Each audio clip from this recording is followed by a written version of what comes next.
नवी मुंबई छत्रपति शिवाजी महाराज अंतर्राष्ट्रीय एयरपोर्ट, जिसका मुद्दा कई महीनों से हमें चलता हुआ देखने को मिल रहा है, जिसके नाम को लेकर के कहीं ना कहीं विवाद की स्थिति भी बनी हुई है।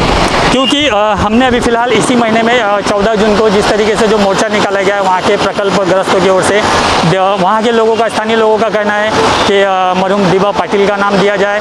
तो वहीं अगर हम राज्य सरकार की, ठाकरे सरकार की, महाविकास आघाड़ी की बात करें तो उनकी तरफ से ये प्रस्ताव रखा गया है कि मरहूम बाला साहेब ठाकरे का नाम इस एयरपोर्ट को दिया जाए।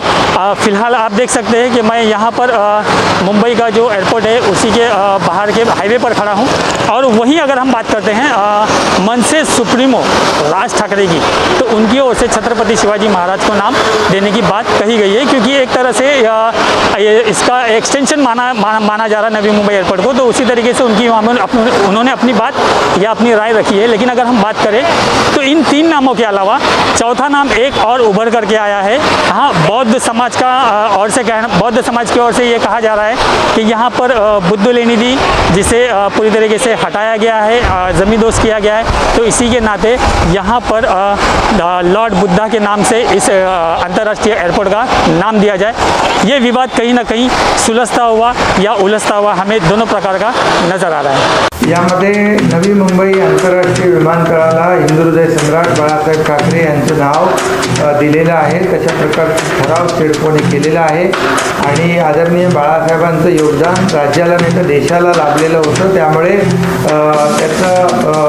त्यांचं नाव दिलेलं आहे। यामध्ये यापूर्वी कुठलेही नामकरण किंवा कुठल्याही अशा प्रकारचा ठराव दिबा पाटलांच्या नावाचा झाला नव्हता। ते मुंबई विमानतळ आहे, मुंबई विमानतळाला छत्रपती शिवरायांचं नाव आहे, त्याही विमानतळात छत्रपती शिवाजी महाराजांचंच नाव असणार आहे।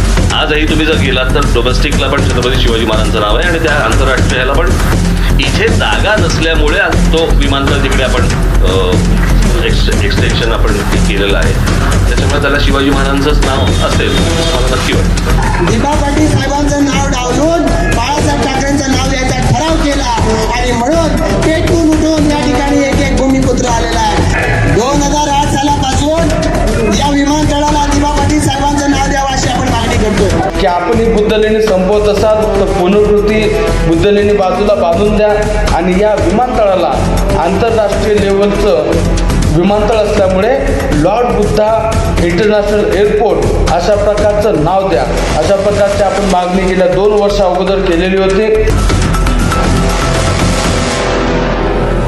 नवी मुंबई एयरपोर्ट के नामकरण को लेकर फिलहाल राज्य सरकार और आम जनता में मतभेद है। राज्य सरकार ने दिवंगत शिवसेना प्रमुख बाला साहेब ठाकरे का नाम देने का फैसला किया। नवी मुंबई में परियोजना प्रभावित पीड़ितों और स्थानीय लोगों द्वारा दिबा पाटिल का नाम दिए जाने की मांग की जा रही है। तो वहीं मनसे अध्यक्ष राज ठाकरे ने कहा है कि छत्रपति शिवाजी महाराज का नाम उपयुक्त होगा, क्योंकि यह मुंबई हवाई अड्डे का एक्सटेंशन है। जिसके बाद संघर्ष शुरू हुआ। 24 जून एक ही धुन के नाम से दिबा पाटिल की पुण्यतिथि के मद्देनज़र नवी मुंबई महानगर पालिका के सामने हज़ारों की संख्या में आंदोलनकारी जमा हुए और नवी मुंबई इंटरनेशनल एयरपोर्ट का नाम दिबा पाटिल रखने की मांग की और राज्य सरकार पर एक तरह से दबाव बनाने की कोशिश भी की गई। साथ ही 15 अगस्त तक का अल्टीमेटम राज्य सरकार को दिया गया है। नवी मुंबई इंटरनेशनल एयरपोर्ट में अब तक हमारे सामने 3 नामों को लेकर वाद विवाद देखने को मिल रहा है। छत्रपति शिवाजी महाराज, शिवसेना सुप्रीमो मरहूम बाला साहेब ठाकरे और लोक नेता मरहूम दिबा पाटिल। लेकिन एक तबका और है जिसने चौथा नाम सामने रखा है और इस नाम को भी हम दरगुजर नहीं कर सकते। अब भारत के बौद्ध समाज ने मांग की है कि नवी मुंबई इंटरनेशनल एयरपोर्ट का नाम विश्व को शांति देने वाले तथागत भगवान गौतम बुद्ध के नाम पर हो। नई मुंबई यहाँ एयरपोर्ट बनने जा रहा है। बहुत सारे लोगों का कहना है कि अलग अलग से नाम घोषित होने जा रहे हैं, लेकिन बोधगया से सब ऑल इंडिया के भिक्षु और इंटरनेशनल भिक्षु यहाँ मौजूद है। उनका सभी का मांग है, अभी तक जितने भी एयरपोर्ट है इंडिया में, किसी भी एयरपोर्ट को लॉर्ड बुद्धा इंटरनेशनल एयरपोर्ट ऐसा नाम नहीं दिया गया। तो अभी जो एयरपोर्ट बनने जा रहा है, लॉर्ड बुद्धा इंटरनेशनल एयरपोर्ट बनने के लिए हम सभी भिक्षुक मांग कर रहे हैं कि उस एयरपोर्ट को Lord Buddha international airport Navi Mumbai ऐसा नाम दिया जाए। इसके पीछे तर्क यह भी है कि भारत तथागत भगवान गौतम बुद्ध की भूमि है। साथ ही जिस जगह एयरपोर्ट का निर्माण किया जाना है उस जगह तथागत भगवान गौतम बुद्ध की ऐतिहासिक बुद्ध लेनी थी जिसे ज़मींदोज़ किया गया है और यहाँ प्राचीन भिक्षा पात्र यानी बर्तन भी थे। इसलिए नवी मुंबई इंटरनेशनल एयरपोर्ट को तथागत भगवान गौतम बुद्ध का नाम दिए जाने की मांग बौद्ध भिक्षुओं की ओर से की जा रही है। गौरतलब है कि छत्रपति शिवाजी महाराज, मरहूम बाला साहेब ठाकरे और मरहूम दीपा पाटिल इन तीनों नाम की चर्चा और मांग हो रही है, लेकिन तथागत भगवान गौतम बुद्ध के नाम की ना तो चर्चा है और ना ही किसी राजनीतिक दल ने अब तक इस विषय पर कुछ कहा है। सिर्फ और सिर्फ बौद्ध भिक्षुओं की तरफ से ये मांग देखने को मिल रही है।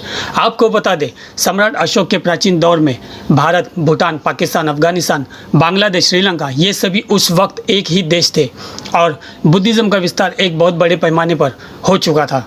जानकारी के मुताबिक अकेले भारत में ही 84,000 से भी ज़्यादा बुद्ध लेनी और अशोक स्तंभ आज भी मौजूद है। इसके बावजूद इन ऐतिहासिक प्राचीन धरोहरों का संरक्षण बहुत कम ही देखने को मिलता है। साथ ही अवैध रूप से इन पर धार्मिक कब्जा भी दिखाई देता है।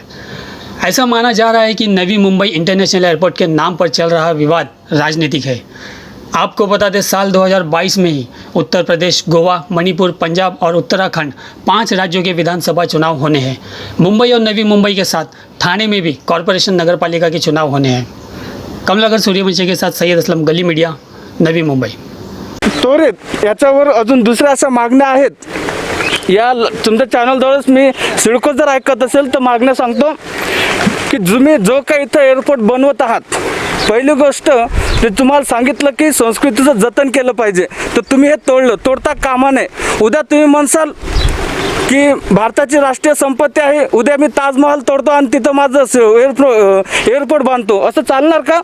उद्या तुम्ही म्हणसाल मी सिखांचे सगळे गुरुद्वारे तोडतो, त्या ठिकाणी आमचं विमानतळ किंवा दुसरं काही गार्डन बनवतो, असं चालते का? तर अशा प्रकारचे कुठलेही नियम नाहीत। हे पूर्ण चुकीचं काम केलेलं आहे लेणी तोडून। हे जे काही ऐतिहासिक धरोहर आहे याचं जतन करणं कर्तव्य आहे।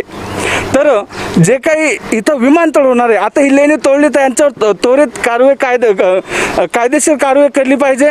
जे काही पोलीस असतील, जे काही इथले अधिकारी लोक असतील, जे काही एअरपोर्ट बनणारे अधिकारी असतील त्यांच्यावर कायदेशीर कारवाई। त्याच्यानंतर आता लेणी बुजवलीच, लेणी तोडली काही प्रमाणामध्ये, तर त्या लेण्यामध्ये बौद्ध भिक्षूंचा निवास होतं। त्यानंतर त्या लेणीमध्ये बौद्ध भिक्षूंचं प्रार्थना स्थळ होतं, त्या लेणीमध्ये विपश्यना करायचा हॉल होता। तर अशा प्रकारे 4-5 ते त्या ठिकाणी ते बुद्ध विहार म्हणजे एक बांधकाम केलेलं होतं पूर्वीच्या काळामधील। तर हे सर्व बुजवलं तर शासनाने हे जसं तसं पुनर्वसन करून द्यावे, पहिली मागणी। त्यानंतर या होणाऱ्या एअरपोर्टला बुद्धांचे नाव मिळावे आणि जे काही त्या ठिकाणी ऐतिहासिक अवशेष आहे तर त्याचं हिस्टॉरिकलमध्ये त्याचं जतन करावं, म्युझियममध्ये त्याचं जतन करावं। या चॅनलद्वारे मी आज तुम्हाला ही मागणी सांगत आहे। अजूनही आम्ही स्टेप बाय स्टेप आयुष्यमान सुरेश महानेजी असतील, आयुष्यमान राजाराम पाटील जे आहेत आणि तुम्हा सर्व भारतीयांचं, मी कुठली जात म्हणत नाही, बौद्ध नाही, शीख नाही, कोणी नाही, तुम्ही भारतीय आहे ना, छातीवर हात ठेवून बोलायचा। तुम्ही भारतीय आहेत ना तर भारतीयसारखं राहा, तुम्ही कुठल्याही प्रकारचं हिंदू मुस्लिम करायचं नाही। ज्या प्रकारे आपल्या देशावर एखादं शेजारचं राष्ट्र जेव्हा आपल्यावर युद्धामध्ये आपल्यावर आक्रमण करते, तर जेव्हा तुमच्या मनामध्ये भारतीयत्व निर्माण होते, तसेच भारतीयत्व तुमच्या मनामध्ये निर्माण झाली पाहिजे। तुम्ही कुठल्याही राजकीय पक्षांच्या बोली भाषेला भाळून नये, हेच या ठिकाणी मी सांगू इच्छितो। जैसे कि हम चारों नामों की बात करते हैं तो चारों नाम अपने आप में बरहक है, क्योंकि चारों की जो हम कह सकते हैं कि एक वजह, वो भी वजह बेसिक है। क्योंकि अगर छत्रपति शिवाजी महाराज के नाम की अगर हम बात करते तो ऑलमोस्ट यहाँ पे पहले से ही उनके नाम का ये अंतर्राष्ट्रीय नाम दिया हुआ है एयरपोर्ट को। लेकिन इसका एक तरह से हम कह सकते हैं कि जो एक्सटेंशन जो बनाया जा रहा है वो एक तर्क उसके पीछे एक महत्वपूर्ण है। और उसी के साथ बाला साहेब ठाकरे की बात अगर हम करें तो वो भी अपने आप में एक नाम है, एक हस्ती है। तो वो नाम की भी वजह सही लग रही है। साथ ही साथ दीपा पाटिल ने प्रकल्पग्रस्तों के लिए जिस तरीके से वहाँ पे काम किया है, एक तरह से वो लोक नेता माने जाते हैं, तो उनके भी नाम की कहीं ना कहीं चर्चा यहाँ पे देखने को मिल रही है। और अगर हम साथ ही साथ चौथे नाम की अगर हम बात करें तथागत भगवान गौतम बुद्ध की, तो वो भी नाम मायने रखता है। जिस तरीके से वहाँ पर आगरी समाज का कहना है कि वहाँ के वे भूमिपुत्र है, तो उसी तरीके से ये एक तरह से हम कह सकते हैं कि ये जो देश है तथागत भगवान गौतम बुद्ध का है। जी हाँ, अफगानिस्तान, पाकिस्तान, बांग्लादेश, अनेकों देश जो अभी फ़िलहाल भारत से अलग हुए हैं, और उनके साथ अगर हम मिलाते हैं तो उसी तरीके से ये बुद्ध भूमि हमें नज़र आती है। साथ ही साथ जहाँ पे ये एयरपोर्ट बन रहा है वहाँ पर कहीं ना कहीं जिस तरीके से तथागत भगवान गौतम बुद्ध की जो लेनी थी, उनके भिक्षा पात्र थे, वो अपने आप में मायने रखते हैं। तो इस नाम को लेकर के जो सब्जेक्ट उठाया गया है वो कहीं ना कहीं अपने आप में हमें देखने को मिल रहा है। वीडियो जर्नलिस्ट कमलाकर सूर्यवंशी के साथ मैं सैयद असलम, गली मीडिया, मुंबई।